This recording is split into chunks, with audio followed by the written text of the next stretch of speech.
This is the Joe Gaither Show on BamaCentral.com.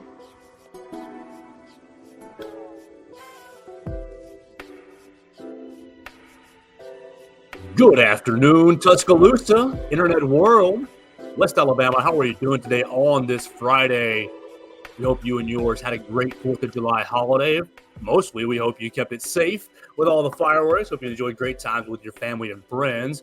We're back in action on a Friday, 56 days away from Alabama getting its season started against Western Kentucky, and we appreciate everybody who's joined us today right here on BamaCentral and BamaCentral.com. We are a proud part of the Walsh Writing Network. You can follow us right there at BamaCentral or Alabama Crimson Tide on SI. We appreciate you watching us on YouTube, Facebook, or Twitter at Joe Gaither 6 or right there on the BamaCentral YouTube channel. And then you can always subscribe, rate, and review the show on Spotify, Apple Podcasts, or on Amazon. We're going to have a fun show today. We are bringing in the boss, Chris Walsh. He's going to help us talk us through a project he's been working on in the wake of Nick Saban's retirement. We're going to talk about the top 250 players. Well, maybe not all of them today during this hour, but we're going to talk about his ranking and his decision-making considering the top 250 players in the Nick Saban era.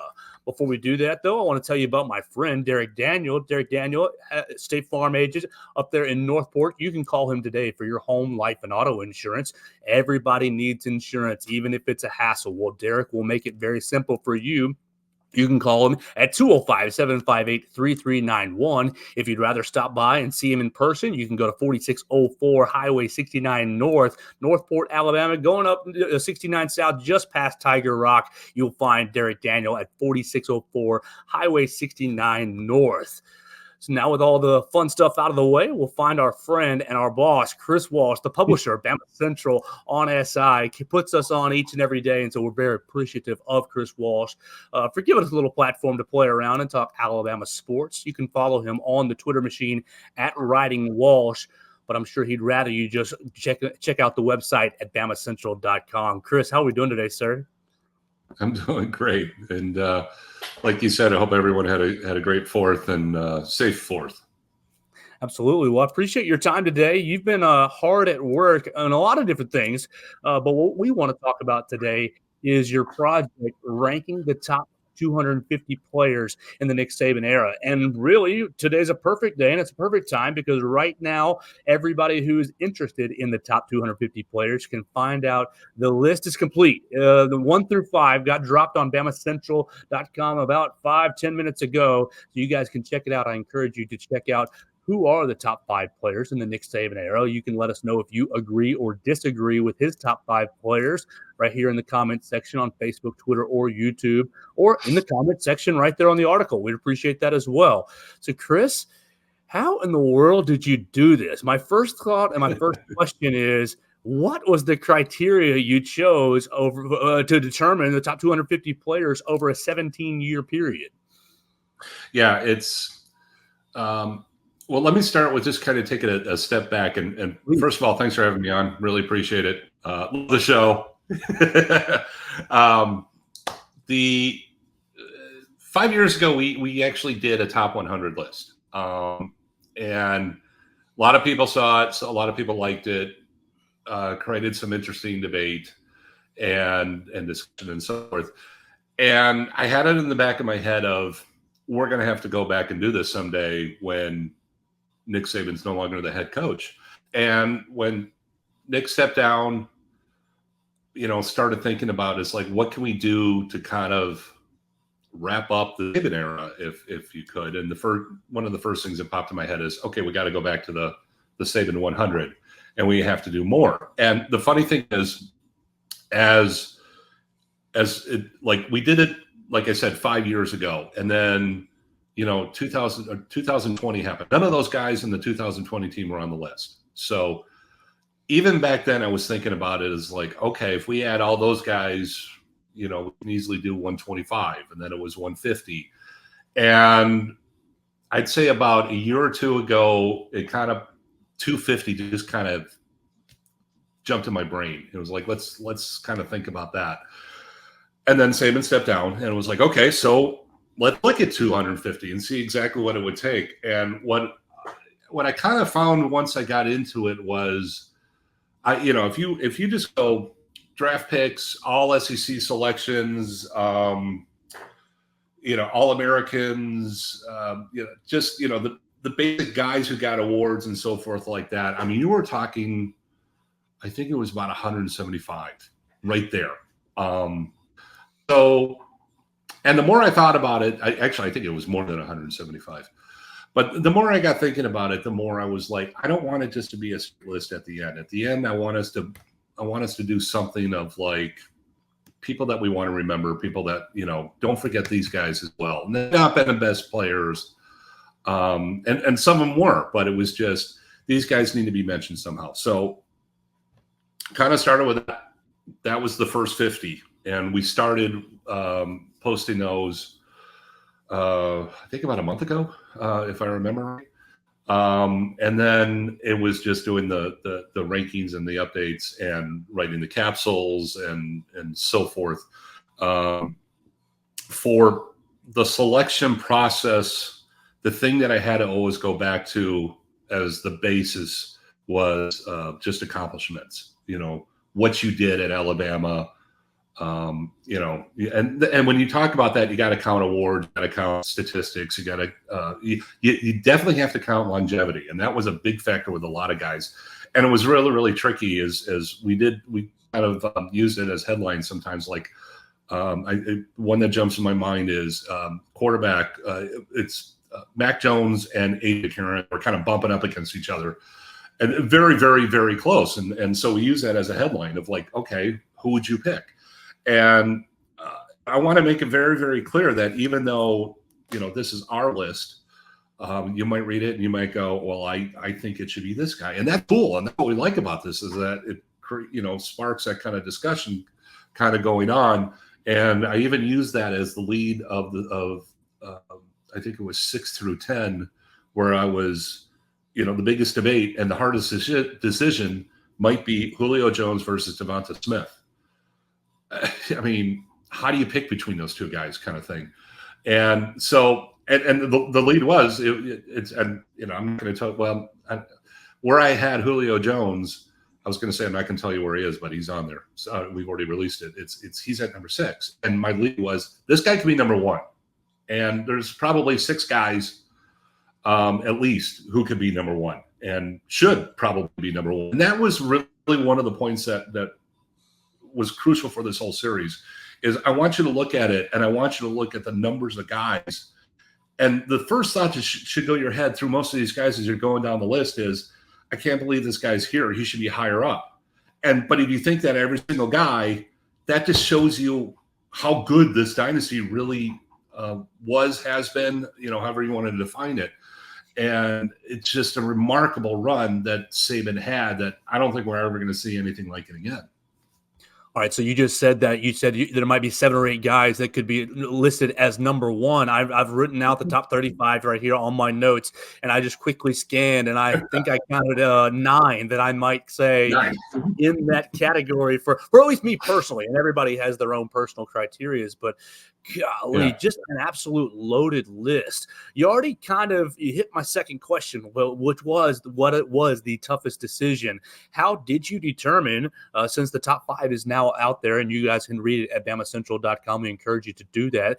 How did you determine Devonta Smith at number 5 over Julio Jones at number 6? Was it just the Heisman Trophy or something else? I think you have to look at a couple of different things. Because Julio I'm assuming he's retired. I don't know.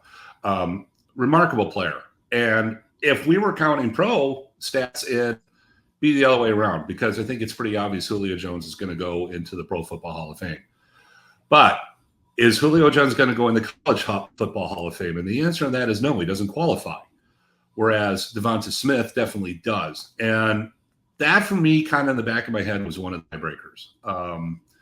Because, granted, Julio was during the first part of the Saban-Era, and they weren't throwing like they were now. But, I mean, it was still kind of a balanced thing. It was him and Mark Ingram, and they were daring teams. It's like, okay, who are you going to stop? And, unless if they stack the box, okay, we throw to Julio. If they don't stack the box, it's an oversimplification, but it's definitely true. And so trying to figure out, how do you not just like Devonta Smith versus Julio Jones, but then how do you weigh Julio Jones versus, say, Mark Ingram, who I have at number 3? And the boards had to definitely come into play there. But you look at Devonta Smith and just that 2020 season. You go back and the players. They had Najee Harris, they had Mac Jones, so you got 3 guys in the top 5 for the Heisman. You go back, all the players named Devonta Smith the team MVP. That was the first award that came out. It was over SEC weekend. Then you look at the All-American considerations. Obviously, Devonta Smith swept the board. Then he wins the Heisman. And you heard people nationally he's not the best, of those 3. And the thing was, he was the one that no one could stop.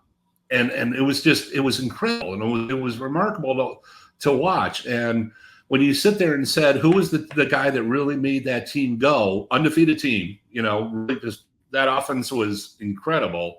And it was really him. He was the guy that everybody pointed to and said he was the best one there. So I just think that you put that all together, kind of into a hamburger patty, if you will, or a sausage, mashed together in your brain. And it had to be Devonta Smith over Julio. Even though, like I said, I have absolutely no problem if somebody was like, Julio's the best player that we ever had. Okay. I'm not going to argue that point. And that's part of the fun of doing this. Absolutely. It's a lot of fun and it's great. And really, I sometimes have a hard time dancing around with debates. Oh, who's number 1, who's number 2? Because, like you said, so many great players. But we're right here on the track with my biggest problem with your list. Najee Harris at 16. Najee Harris. Yeah. Yes, I take your concept of who is the toughest to stop, but the running game starts everything. In that 2020 season, you stack the box and you leave Devonta Smith on one-on-one, and of course he's going to beat your corner. If you play the Arkansas style, Arkansas in that year basically played drop 7, drop 8 coverage, and Devonta Smith didn't. That was one of his weaker games in that matchup. But Najee Harris just ate you alive, 6 yards a pop, death by 1,000 cuts.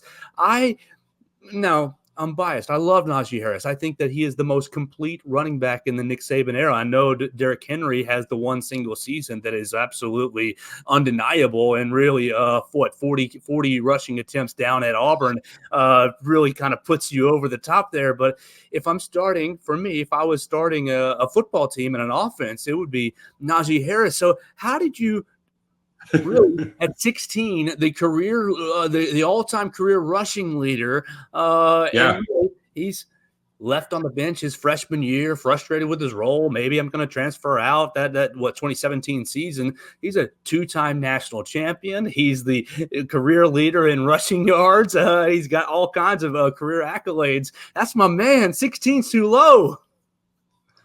Yeah, but you look at the top 15, and I can sit there and go, they're all too low too. The guy like right in front of him is Patrick Surtain, who was phenomenal cornerback.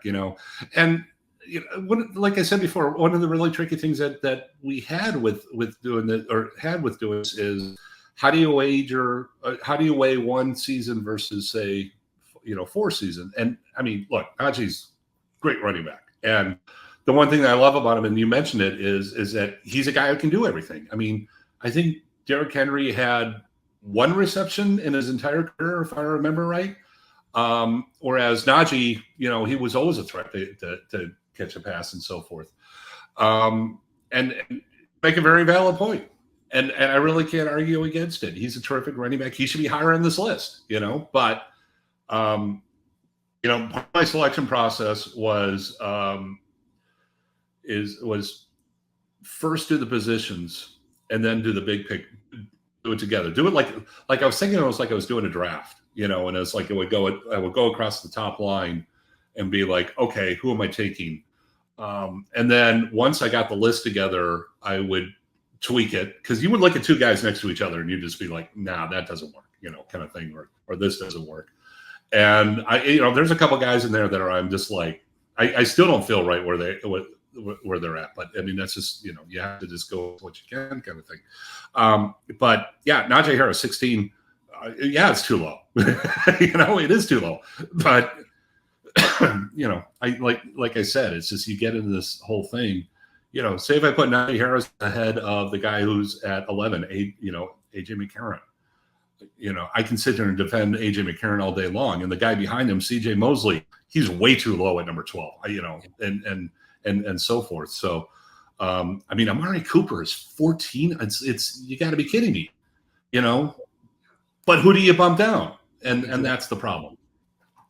We're talking to Chris Walsh, the publisher of BamaCentral on SI. We appreciate him hanging out with us right here on the Joe Gaither Show. And we're talking about his massive project, the Saban 250. Make sure you check out the Saban 250 on BamaCentral.com right now. There's several articles that chronicle all 250 players, the best 250 players in the Nick Saban era.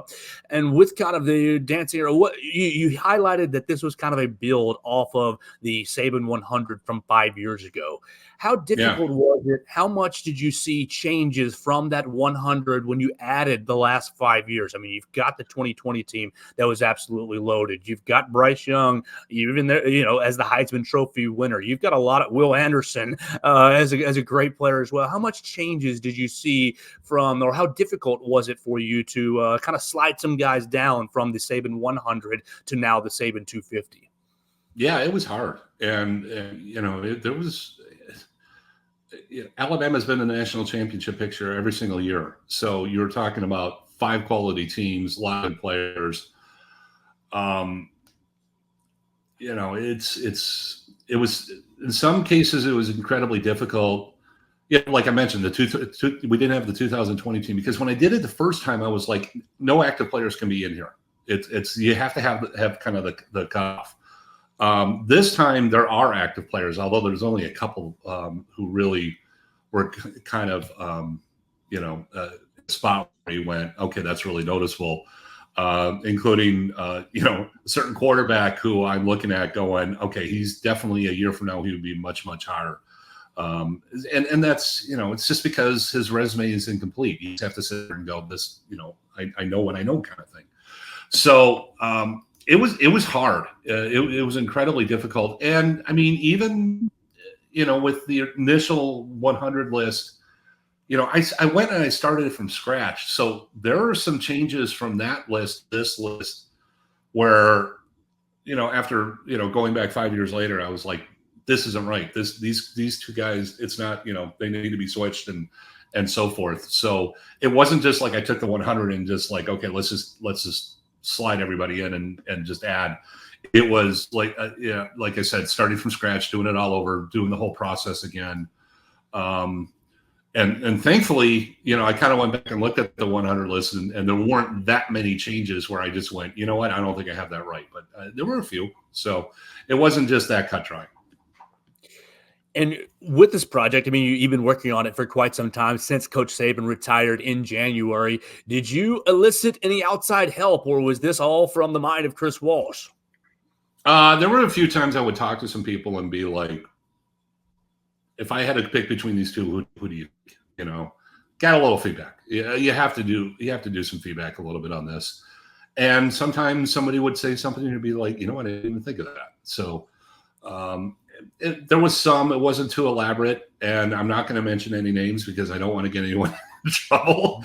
But and there was some times where I remember what the people were like, and I remember what how they handle themselves and so forth. And you might look at somebody and go, this person's lower than I thought they were going to be, and you have to kind of count everything, off-field issues as well, and so forth. When I got down to the end of it, I mean, I could probably tell you the 3 people who were the closest to making the list who didn't make the 250, and all 3 of them there was off-field issue of some sort, kind of thing. And it's just like, yeah, that's going to be kind of. That's what's going to keep you off. But I mean, it's like I said, we did the ranking starting at 200. Number 200 is Tim Keenan. who is still on the team. And next year, if we were going to do this again, he would be higher. But, there are some guys down the end. You're just like, these are really, really good players. All right, so we'll keep it going right here. My biggest issue with sports that I battle myself is recency bias. Oh, last year was the best of all time. Last year, that player was the best ever, And I battle it, with Bryce Young. I really thought, Bryce Young is the best quarterback I have ever seen with my own two eyes at that age, in the college age. But I have, my father and older people. Joe, are you sure about that? Are you sure about that? I saw this fella. I saw that fella. How did you yourself kind of battle that recency bias? One of the great things about college football is you can find certain stats that will really kind of help guide you in this. For quarterbacks, I think you have to really consider passer efficiency, especially since that's the statistic that the NCAA uses to crown its passing king every year. So yeah, Bryce Young, you have at number 2. He won the Heisman Trophy. He did basically everything that he could. But yeah, I'll tell you flat out, if Tua had stayed healthy, he'd be higher than Bryce Young in my list. But you have to go with what he was able to do. And especially when we start getting towards the top, how did players lead their teams to national championships has to be a factor. That's probably a big reason why I have AJ as high as I do. Because even though, 1 year he did lead the NCAA in passing efficiency, his rating was about 50 points lower than Mac Jones was in 2020. So that's just a good example. For like running backs, one of the things we're going to look at is fumbles. It's how well were you able to hold on to the ball, which, it's like going back to the wide receiver discussion with Julio Jones. Julio never lost the ball. That was one of those things, and that's something that I kind of weighed. But we've already had that discussion. So, but it's I think you have to kind of think about the times, think about how the game has changed. I tried to keep that in mind with the defensive players, like with tackles. And surprisingly, the tackle numbers really haven't changed that much, even though Alabama's defenses have been on the field a lot more in the last few years.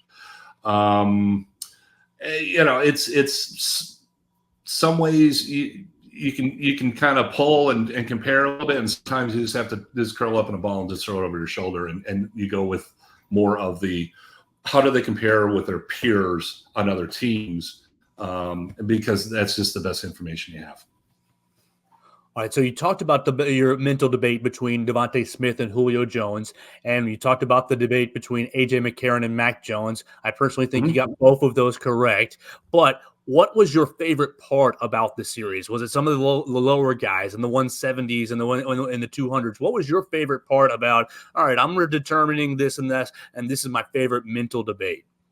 Yeah, well, I mean, I had a lot of fun at the bottom with getting some of those guys listed who were really fun to cover and just good guys, and it's like, I'll give you an example.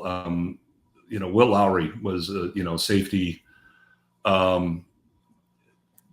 was a guy who really came kind of, I don't want to say came out of nowhere, but it was, this guy contributed as a starter.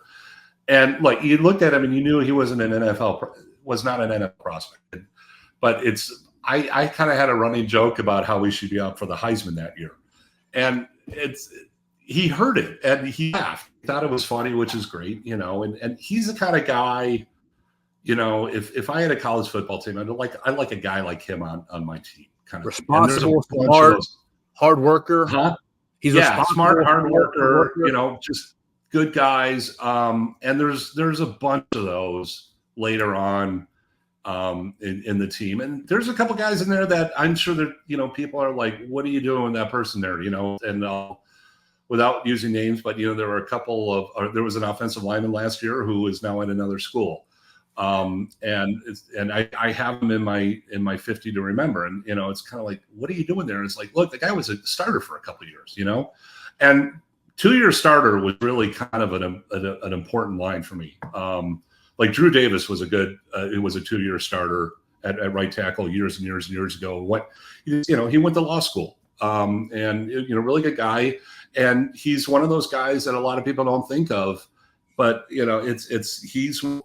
was there as one of the building blocks for the first couple of seasons. And so I have him in my 50 guys to remember. It's fun for me. But on like the flip side of that, Kendrick Law's on there. I love watching that guy play, and it's just, he's the kind of guy that, just the way he hits, the way that he plays with a lot of passion. I really, really like. So I'll admit it at the end. It's not the best players sometimes, but it's guys that they should acknowledge somehow. Well, it's Chris Walsh's Saban 250, so you can make the list however you like. So I appreciate that. Right. The last guy that I'm going to specifically ask you to defend is number 60. Will Reichert at number 60, the all-time NCAA leader in points, the fellow who changed really the culture around Alabama kicking. Now, we'll see if that culture sustains after him. But Will Reichert at 60, specialists are tough. They're really tough to determine how their impact. Yeah. What was your mindset behind putting 59 other players ahead of Will Reichert? Well, let's mention the 2 players around him first, because this will give you the kind of the perspective of really how much I do regard him. O.J. Howard is number 59. Right. That's the best tight end that Alabama had. And right behind him is Brian Branch, who is a terrific safety. So it's not like I'm sitting there kind of going, Will had a terrific career. I will admit to you this. When I was putting this together, there was a time where I was ready to take all the special team players out of it and do a special teams only listing, because it's just, how do you compare these guys?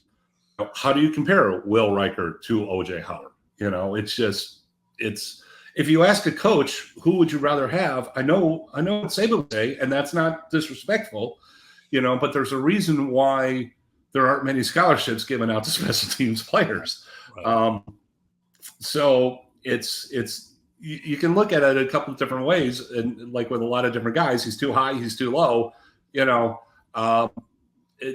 It's just kind of a judgment call there. I think you got to get him up, pretty high, obviously, because like you mentioned, he had an extremely successful career. And I'm originally from Minnesota. I'm a Vikings fan, so there you go. Really enjoy. I love that I'm going to be able to root for him. Because the Vikings haven't had any Alabama players the last couple of years, and got a couple good ones now. So it's long snappers. How do you put long snappers in here? So I think there's one long snapper in the top 200, and then we've got like 4 in the special teams players to remember. Punters, same thing. Which I'm going to tease something real quick. When we do we're going to do. Did I mention the Al Saban team that we're going to mention before we recorded? Yes, before we got started. So yeah, this would be a great time for you to start teasing how we're going to go from the 250 list forward. There's actually going to be 5 stories next week that take the 250 and take things to the next level. And one of them is going to be, and I believe we're going to do this on Monday, is a new all-time All Saban team in Alabama, and we're using the rankings as a basis for it. But I'm going to tell you a hint right now. At the end, on the 5th team, there's going to be kind of a joke on someone where I'm sneaking them in, and I'm going to be very obvious about it and why I'm sneaking the person in. And it's going to be in the special teams listing. So you might want to check that out. But we're going to go 5 deep. First team, second team, third team, fourth team, fifth team. We're going to do this like nobody's ever done it before. And I mean, just say it real quick. There's going to be 5 quarterbacks on this list. So you can go right down the list and you know who the quarterbacks are. Bryce Young, Tua, Jalen, Mac, and then it's and you're already going. It's like, wait, Mac Jones is going to be the 4th team. I mean, it's like, come on. AJ, I'm sorry, it's AJ's higher. So Mac, you have Bryce, Tua, AJ, Mac Jones, and then Jalen in your list. Yeah, and it's just you just kind of go, whoa, and that show you, I was going to do like I was going to release here's our rankings position by position, and that dawned on me. I was like, nah, let's not do that. Let's have more fun with this. Let's do an all Saban team instead. And you'll just see it right there. And I looked at the second team and I was like, I would take on. I mean, it's an incredible team. And the fifth team is pretty darn good too. So look for that on Monday. So, anyways, I'll take your fourth string running back over anyone. So we're ready to go on the fourth team. Exactly. So, well, and here's the thing: it's like you can't just go straight running backs in that, because you got. I mean, you can't put a Heisman Trophy winner on the second team. I'm sorry, that's just you can't do it. So there's a little bit of manipulation where I was like, instead of like going straight this position, we're just going to go best playmaker. And you'll see that as well. And I do the same thing on defense because, it's defenses will go nickel package, extra defensive back, or they'll have the extra linebacker. We're going to do the same thing. And then if when I got down to that point, if there's a linebacker who's better than a defensive back, then okay, it's a linebacker and vice versa. And then there's one player I cheated a little bit on to get him on the team because it's a little bit out of order, because I looked at it and I went, you know what, if I'm a coach and this is a team I'm going to have, I want this guy. Because he's kind of a specialist, and I'm going to explain that in the article as well. Sounds like you are implementing or using the Saban slash, just like he was with all the depth charts that he would give us.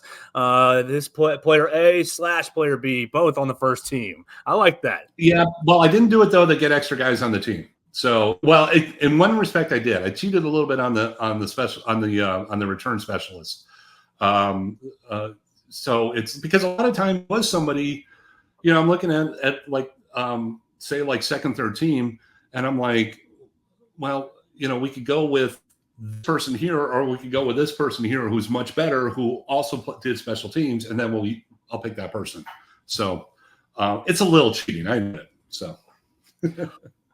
Well, it's been a big summer at BamaCentral, and you've been heading up the project, the Saban 250. We also want everybody to go back and check out the series that we just wrapped up. We wrapped up a series in June and the first week of July about really the transition from Coach Saban to Kalen DeBoer, looking back on the transition from Coach Shua to Coach Saban. What has been maybe from that series, the transition series, something that stood out to you from all our great workers? We've got great writers in Katie Wyndham, Blake Byler, Edwin Stanton wrote a great piece. Matthew Gibson just put out kind of the capper on the piece. What would you say is maybe something that you either didn't know or your favorite aspect from the most recent series? I really like Katie's story. I thought it was really good, the one that we kicked off with. And the one thing that I like that we did on the series is that we try to do different angles and try to look at it different ways. And if it's just FYI, it's the last story in the series is actually mine, and it dropped this morning. And we did not intend to really have like two series wrapping up on the same day, but we need to get out of the way because SEC Media Day is coming up so quickly. But yeah, that was fun to do as well. And I mean, it's fun to sit there and say it's been 17 years since Alabama's had a coaching change. And, I remember what it was like, but I know most of the people around here don't. So, it's revisiting some of these old things have been really, really fun. And hope that you've kind of enjoyed that journey and process with us through these series. Make sure you check out both series. Lots of great work and lots of great in-depth looks at Nick Saban's career right there at BamaCentral.com. Last thing for us, Chris, in 17 years, will we be doing a Kalen DeBoer 250? Boy, wouldn't that be cool? Wouldn't that be fun? I won't be doing it. Maybe as a staff. I think, and this could just be me reading it wrong, I think people are still not fully made the transition yet to hey, there's a new coach, and it's going to be different. And just for some reason, I think mentally people haven't quite flipped that switch yet. And I think the next month is going to be very, very interesting with, what comes out of SEC Media Days and practice is open, and it's going to be much more real for people. And look, it's been 5 months. And I my feeling is that everyone's still kind of numb. But I think they're going to be really excited about this coach. Everyone that I've been talking to around college football in the last few months, they're all saying the same thing: is Alabama got the home run hire again.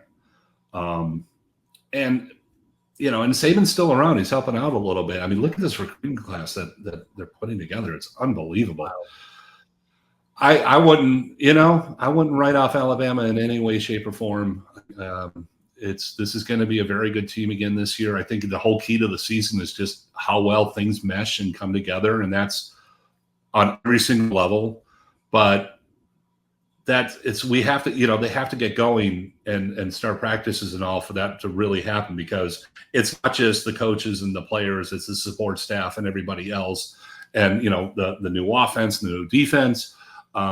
It's going to be fun to watch. It's going to be very interesting, and it's going to be different, very different. And college football as a whole is going to be very different this year. So it's going to be an incredible season just to even just sit and watch. Absolutely. And it's going to be very interesting to follow at BamaCentral.com. We'll be all over it. We've got our travel schedule kind of put out recently. Thank you for that. And so we're ready for the new football season, SEC Media Days, in about 11, 12 days. So it's going to be a lot of fun out there in Dallas. Chris, I cannot thank you enough for everything you do for me personally, and just for all the Alabama fans. They don't really realize it, but you are leading a ship that I really, really appreciate being a part of. And I mean, Joe, you're doing a fantastic job. I keep telling this, whenever we talk, and Katie's terrific, and we've got Blake and Edwin, and so forth down the line, and we've done well enough that the people at Fan Nation is actually in the next 10 days is going to be rebranded. It's going to be called On SI. Don't tell anyone, that's a secret, by the way. And we've had so much success with what we're doing that we're kind of taking it on the road, if you will. We've got some other sites that we are now involved with, and we're excited about them as well. And we're doing it differently from the way a lot of other people are. And it was funny because I was talking to another publisher about this 2 days ago, I think it was, where he was telling me, he was like, where do you find quality people? He's like, I can't find quality people. And I was like, we're growing them, we're developing them.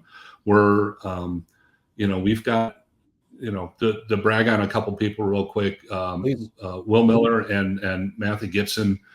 Matthew Gibson's going to be, he's taken over. We've got the Kansas City Royals, and, we're doing the Kansas Jayhawks sites for the group, and he's going to go do those. And then Will is going to slide into a full-time role. And it's been terrific. And we've got such a strong staff, and we're only just getting better. And that's what makes it really fun is people like you, Joe, and hardworking, love what they do. And it shows, in our coverage, and it really stands out, I think, in that respect, from a lot of other sites, and we still want to get better, and we're going to. So come along for the ride. We're going to have a lot of fun. Chris, thanks so much for your time on a Friday. I hope you have a great weekend with your family, and we'll catch up very soon. Hey, I want you all to see my daughter just snuck in. Oh yeah, so hey, hello. Please come join us. Hello, wave at us. Yes, perfect. We're a family affair. We love authenticity. Sometimes the dog pops up in the background, so you're more than welcome anytime. She did a great job of staying quiet while I was doing this, so I appreciate it. So that's why I brought her on. So absolutely. I know. It was great. I saw you sneak right in the background, but you didn't say anything. It was great. Have a great day at the pool. Thanks, Joe. We really appreciate it. Thank y'all so much. Thank you so much, Chris. That's Chris Walsh joining us right there on the Joe Gaither Show, and I really cannot thank him enough for everything that he does for me and for the platform. We have been growing a little bit slowly and steadily, and we love that. It's been awesome to be a part of Bama Central and BamaCentral.com. And as he said, there are 7 other websites that we're involved with. And if you want our coverage or our discussions on the Kansas City Royals, the San Antonio Spurs, Mississippi State, Missouri, Miami, Boston College, we will get started with the Kansas Jayhawks in the next week or so. So lots of other different topics that you can check us out on the Joe Gaither Show. Just type in the Joe Gaither Show on Mississippi State, Missouri, and it'll pop right up if you're looking for other coverage. We've had a lot of fun this week. We had a lot of fun with Will Miller earlier in the day, just talking some wrestling. So if you're into wrestling, there's a little show on my YouTube channel, The Joe Gaither Show. I know that's not for everybody, and that's A-okay, but we have a lot of fun each and every day right here on this platform. Before we get out of here, we want to give a big thanks to Derek Daniel again. You can go get your insurance, home, life, auto. Really, if you're a college student or if your son or daughter is a college student, you need renter's insurance, especially in this tumultuous time. Anything can happen in an apartment, and you need renter's insurance. Make sure you call him at 205-758-3391. You can go visit him at 4604 Highway 69 North in Northport, Alabama, 35473. Just right on up Highway 69. It'll be right past the Tiger Rock. So he's very, very accessible. He's got great agents. Reese, Red, and Victoria will be happy to take your call. They'll be happy to give you a quote for your auto insurance, home insurance, life insurance, and they'll get you squared away with the proper coverage from State Farm. We appreciate Derek Daniel for jumping on and joining the program, and we will look forward to next week right here on the Joe Gaither Show on Bama Central and BamaCentral.com. Thanks for joining us on today's edition of the Joe Gaither Show on Bama Central. Keep up with Joe on all his social media pages at Joe Gaither 6. Subscribe, rate, and review the show on Spotify and Apple Podcasts, and be sure to read us daily at BamaCentral.com.